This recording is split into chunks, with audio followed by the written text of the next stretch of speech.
쉬운 성경 사도행전 5장. 아나니아라는 사람과 그의 아내 삽비라도 자기들의 땅 일부분을 팔았습니다. 아나니아는 땅을 판 돈에서 얼마를 떼어 몰래 숨겨놓고 나머지만 사도들의 발 앞에 갖다 놓았습니다. 그의 아내도 이런 내막을 다 알고 있었습니다. 그때 베드로가 말했습니다. 아나니아여, 어찌하여 사탄이 그대의 마음에 가득하여 성령을 속이고 땅을 팔아 받은 돈 가운데 얼마를 떼어 놓았소. 그 땅은 팔기 전에도 그대의 것이었고 판 뒤에도 그 돈을 그대 마음대로 할 수 있었소. 그런데 어찌하여 성령을 속일 마음을 먹었소. 그대는 사람을 속인 것이 아니라 하나님을 속인 것이오. 아나니아는 이 말을 듣자마자 쓰러져 죽었습니다. 이 소식을 들은 모든 사람들은 몹시 두려워했습니다. 젊은이 몇 사람이 들어와 그의 시체를 싸서 밖으로 메고 나가 묻었습니다.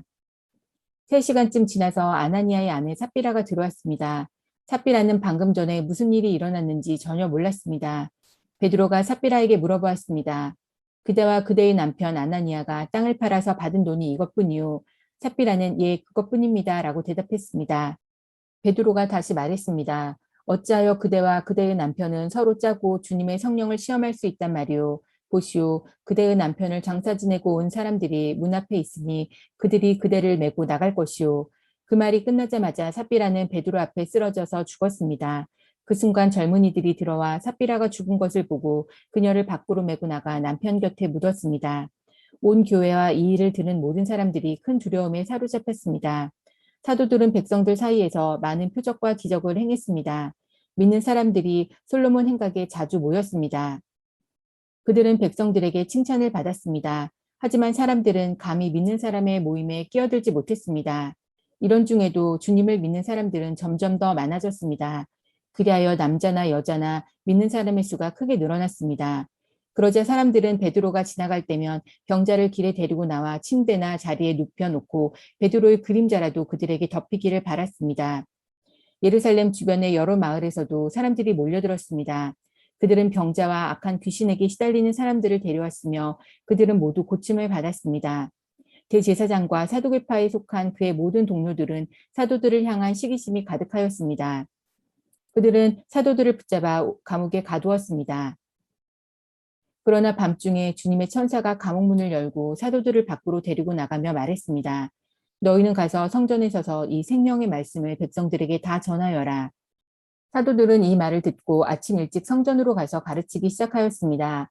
대제사장과 그의 동료들이 도착하여 이스라엘의 모든 장로로 구성된 공의회를 소집하고 감옥으로 사람을 보내어 사도들을 데려오게 했습니다. 관리들이 감옥에 가보았으나 사도들은 보이지 않았습니다.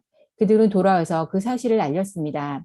우리가 가서 보니 감옥 문이 굳게 잠겨 있었고 간수들은 문을 지키고 서 있었습니다. 그런데 문을 열고 보니 감옥 안에는 아무도 없었습니다. 이 말을 듣고 성전 경비대장과 제사장들은 사도들에게 일어난 일로 놀라며 당황했습니다. 바로 그때 어떤 사람이 와서 보십시오. 여러분이 감옥에 가두었던 사람들이 성전 뜰에 서서 백성들을 가르치고 있습니다. 라고 말했습니다.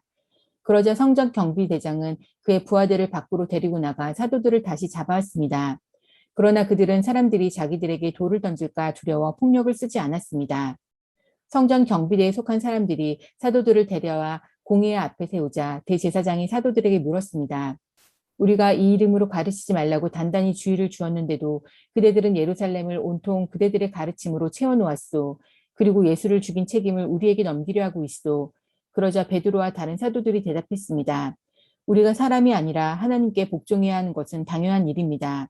여러분이 나무에 매달아 죽인 예수님을 우리 조상의 하나님께서 다시 살리셨습니다. 하나님께서는 이 예수님을 높이 올리셔서 하나님 오른편에 앉게 하셨습니다. 하나님께서 예수님을 우리의 지도자와 구세주로 삼으셔서 이스라엘에게 회개를 통한 죄 사함을 받게 하셨습니다. 우리는 이 일의 증인입니다. 또한 하나님께서 자기에게 복종하는 사람에게 주신 성령 역시 그렇습니다. 공회의 의원들은 이 말을 듣고 몹시 화를 내며 사도들을 죽이려 했습니다. 갑자기 가말리엘이라는 한 바리새파 사람이 공회의 자리에서 벌떡 일어났습니다. 그는 율법사이며 모든 백성에게 존경을 받는 사람이었습니다. 가말리엘은 사도들을 잠깐 밖에 나가 있게 하고 공회 의원들에게 이렇게 말했습니다. 이스라엘 사람들이여, 여러분들이 이 사람들에게 어떤 행동을 하려 하는지 깊이 생각해 보십시오. 얼마 전에 드다가 출연했을 때의 일을 기억하십니까? 드다는 자기가 대단한 인물이라고 주장했고 400명가량 되는 사람이 그를 따라다녔습니다. 그러나 그가 죽임을 당하자 그를 따르던 사람들도 뿔뿔이 흩어져 없어지고 말았습니다. 그가 벌인 운동도 흐지부지 되어버렸습니다. 이런 일이 있은 후에는 인구 조사를 할 때 갈릴리의 유다라는 사람이 나타나 백성들을 이끌고 다녔습니다. 그러나 그가 죽임을 당하자 그를 따르던 사람들 역시 다 흩어지고 말았습니다. 그러므로 이번 일에 관하여 내가 충고하고 싶은 것은 이 사람들에게서 손을 떼고 그대로 내버려 두라는 것입니다. 왜냐하면 그들의 이러한 계획이나 행동이 사람에게서 온 것이라면 실패할 것이지만 만에 하나 그것이 하나님께로부터 온 것이라면 여러분은 이 사람들이 하는 일을 막을 수 없는 것은 물론이고 잘못하면 하나님과 맞서 싸우는 것이 되기 때문입니다. 사람들은 가말리엘의 충고에 설득되었습니다. 그들은 사도들을 다시 공회 안으로 불러들여서 매질을 한 후에 다시는 예수의 이름으로 말하지 말라고 엄하게 명하고 놓아주었습니다. 사도들은 예수님 때문에 모욕당하는 것을 영광이라고 생각하며 오히려 기뻐하면서 공회를 나왔습니다. 그들은 날마다 성전 뜰에서 그리고 집집마다 다니며 예수님이 바로 그리스도라는 복음의 내용을 쉬지 않고 가르치고 전했습니다.